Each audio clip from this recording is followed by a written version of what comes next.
नमस्कार, मेरा नाम विकास है। जिज्ञासा स्मार्ट क्लासेस की ओर से आप सभी का वेलकम। आज का जो हमारा सेशन है वो एक बाज की स्टोरी पर बेस्ड है और जो सेशन में जिस चीज के बारे में आज बताने जा रहा हूं आप लोगों को, आप लोगों ने ये पहले भी कभी जो है तो नेशनल ज्योग्राफी, डिस्कवरी चैनल या यूट्यूब में आपने देखा होगा, कहीं पढ़ा होगा।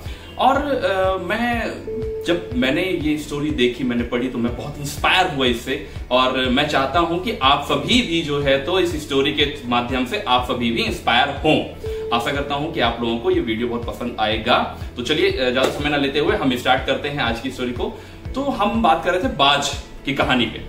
बाज एक बहुत ही महान पक्षी होता है, आप सभी जानते हैं बाज के बारे में। बाज की जो आंखें होती हैं बहुत ही तेज होती हैं और अपने टारगेट को बहुत ही दूर से जो है तो फिक्स कर लेता है और अपने टारगेट को हर हाल में अचीव करता ही है। बाज कभी भी किसी दूसरे शिकारी का किया गया शिकार ग्रहण नहीं करता है। बाज जो है तो हमेशा खुद के द्वारा किया गया शिकार ही ग्रहण करता है। बाज के जो चोंच होती है एक बार में ही शिकार को घायल कर देती है, इतनी तेज होती है वो। बाज के जो पंजे होते हैं, बाज के पंजों में इतना शक्तिशाली पंजे होते हैं ये कि अपने वजन से 1.5 गुना ज्यादा वजन बाज उठा के और अपने पंजों की मदद से उठा के उड़ सकता है।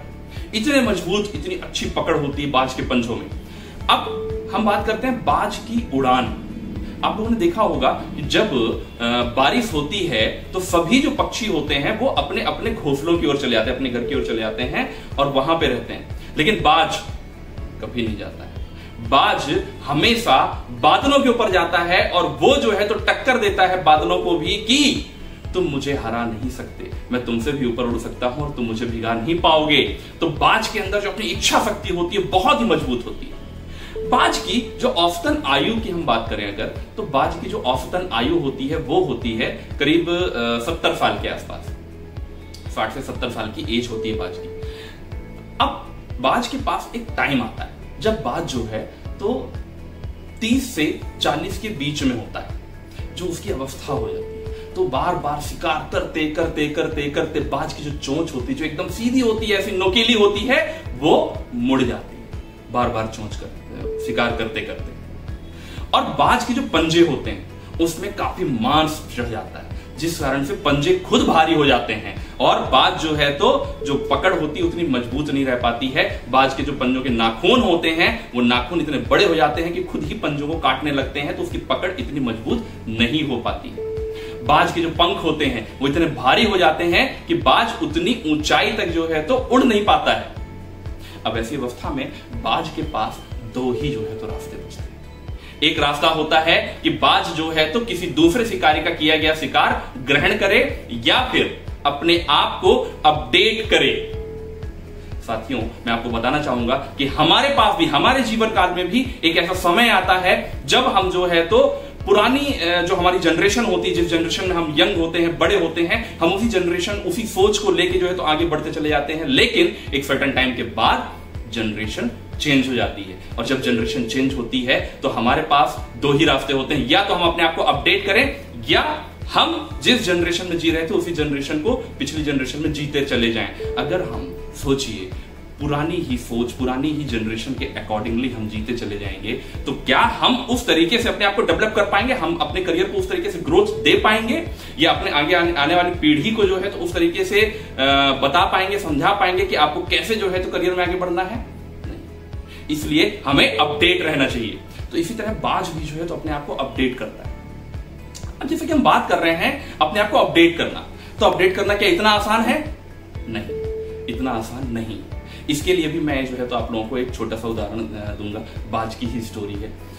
अब बाज के पास जब ऐसा समय आया कि उसको अपने आप को अपडेट करना है, बाज को मैंने आपको बताया पहले ही कि बाज की विशेषता होती है कि वो किसी दूसरे शिकारी का किया गया शिकार ग्रहण नहीं करता है। इसलिए बाज क्या करता है कि बाज आसमान में देखता है, एक ऐसे पर्वत की ओर देखता है, पहाड़ की ओर देखता है, ऐसी जगह ढूंढता है जहां पे एक ऐसी ऊंचाई पे और रह सके, एक ऐसे चट्टान में एक ऐसी ऊंचाई पे और रह सके जहां पे कोई और शिकारी उसका शिकार ना कर सके। ऐसी जगह बाज ढूंढता है और ढूंढने के बाद वहां पे जाता है और जाने के बाद एक पत्थर में बार बार अपनी चोंच को जो है तो उस पत्थर में मारता है और मारते मारते तोड़ देता है।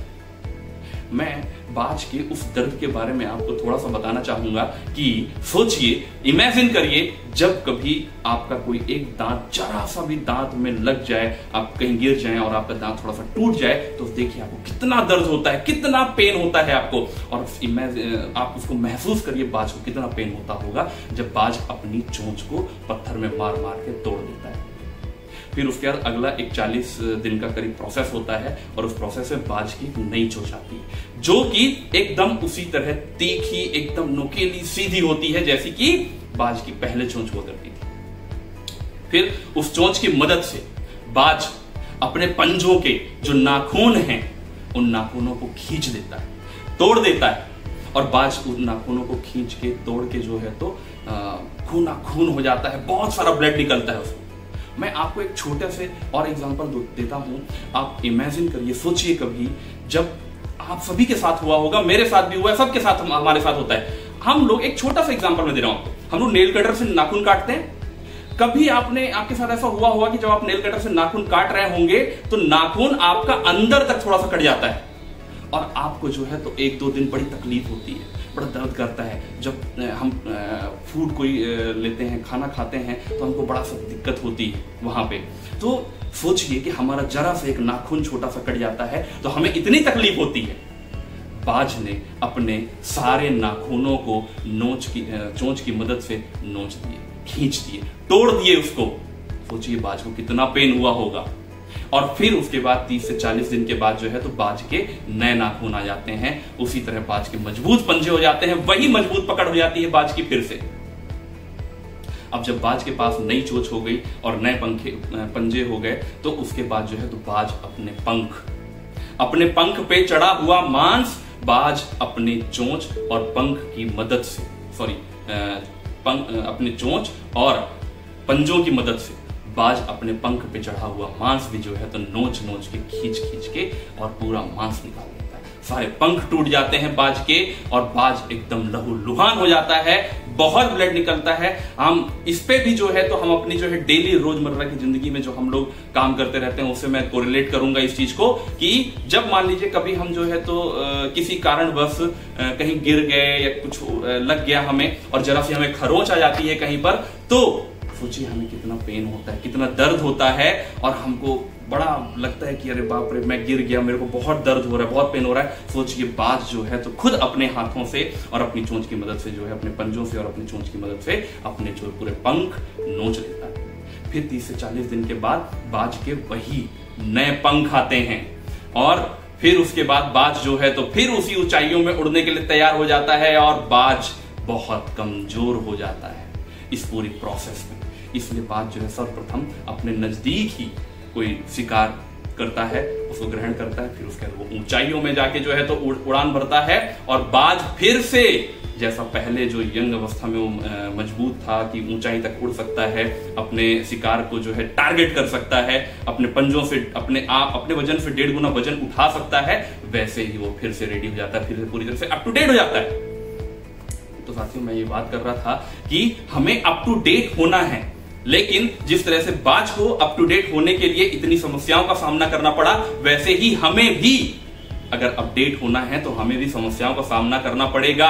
लेकिन सोचिए जब हम अपडेट हो जाएंगे पूरी तरह से तो हम कितने अच्छे तरीके से अपने आने वाली पीढ़ी और अपना खुद का करियर और इसको कितना बेहतरीन दिशा निर्देश दे सकेंगे, लोगों को कितने अच्छे तरीके से हम गाइड कर सकेंगे। हमारा जो राष्ट्र है, जो हम एक जिज्ञासा स्मार्ट क्लासेस के अंतर्गत एक प्रोग्राम चलाते हैं नेशन बिल्डिंग, राष्ट्र निर्माण, तो हम राष्ट्र निर्माण में अपना कितना बेहतरीन योगदान कर सकेंगे अगर हमने होप छोड़ दी।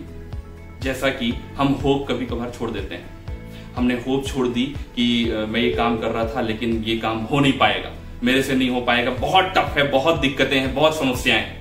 अगर बाज ने भी होप छोड़ दी होती तो बाज अपने आप को अपडेट नहीं कर पाता, लेकिन बाज ने होप नहीं छोड़ी और बाज ने अपने आप को अपडेट किया पूरी तरह से। और आज बाज ने अपडेट करने के बाद अपने आप को फिर से वही नवीनता में लेके आया और इसको हम कहते हैं नवीनीकरण, नवीनता, अप टू डेट रहना। इसीलिए मैं आप लोगों से सबसे जो है तो रिक्वेस्ट करता हूं कि आप लोग कभी भी होप ना छोड़ें और हमेशा अपडेट रहें, हमेशा अपने आप को अप टू डेट रखें, जिससे कि आप अपने करियर को बेहतर करियर बिल्ड कर सकें अपने लिए। तो इसी के साथ मैं अपनी वाणी को विराम देता हूं। आप सभी का बहुत बहुत धन्यवाद।